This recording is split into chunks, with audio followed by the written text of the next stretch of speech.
Good evening, friends. We start tonight in Syria. After weeks of negotiations, there is still no agreement on a ceasefire for Eastern Ghouta, an area outside the capital of Damascus. The United States, France, and Britain have accused Russia of worsening a humanitarian crisis in Syria with an assault on rebel-held territories full of civilians. However, Russia says the area is largely held by terrorist groups such as al-Nusra.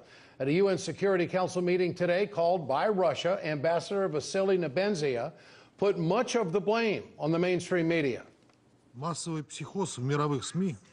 is a massive psychosis in the mainstream media which is spreading the same rumors day after day. It doesn't help to understand the situation at all.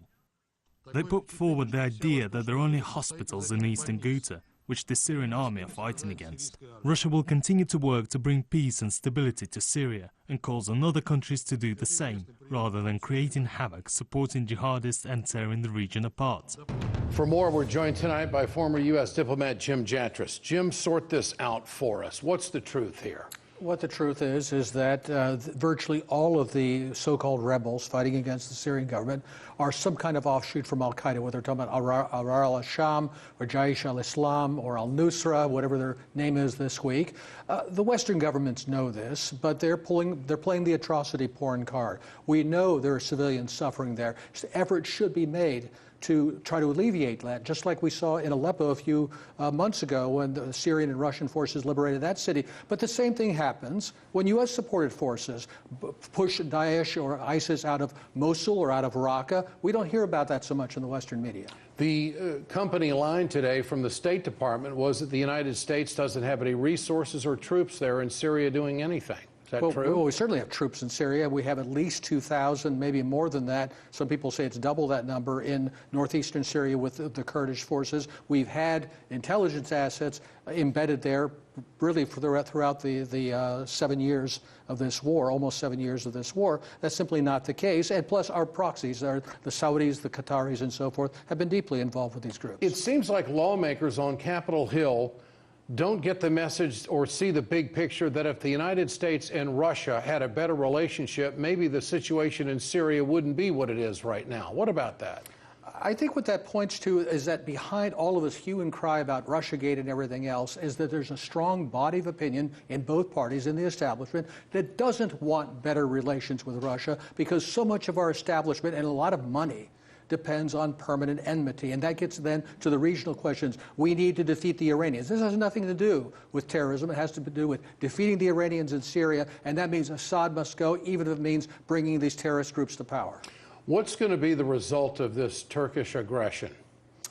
You talk about it now in Afrin with the Kurds. We don't really know, especially now that the Kurds have invited government forces into the Afrin region. There is the possibility that it actually could come to some accord between Syria and Turkey because, in effect, the Kurds would have to accept some kind of affiliation or even authority of the Damascus government, and that largely answers Turkey's concerns. So we're dealing with a country, clearly, that has got a number of different hot spots. What's the chances for a ceasefire and to get humanitarian aid? I mean, clearly, Assad and the Russians feel that there are terrorists in the areas that they're hitting. The United States says, no, that's not true.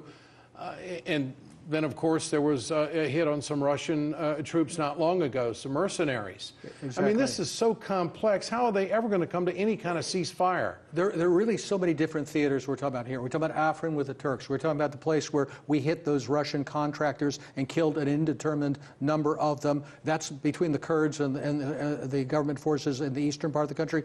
Ghouta is right next to Damascus, the capital, and this is a completely different cast of characters. There is a balance between what can reasonably be done to get humanitarian aid in, but also not allow an advantage to the terrorist forces. And I'm afraid a lot of this hue and cry coming from the Western governments and media is really designed to save those terrorist forces. And it was President Trump on the campaign trail who said, wouldn't it be good if we got along with Russia?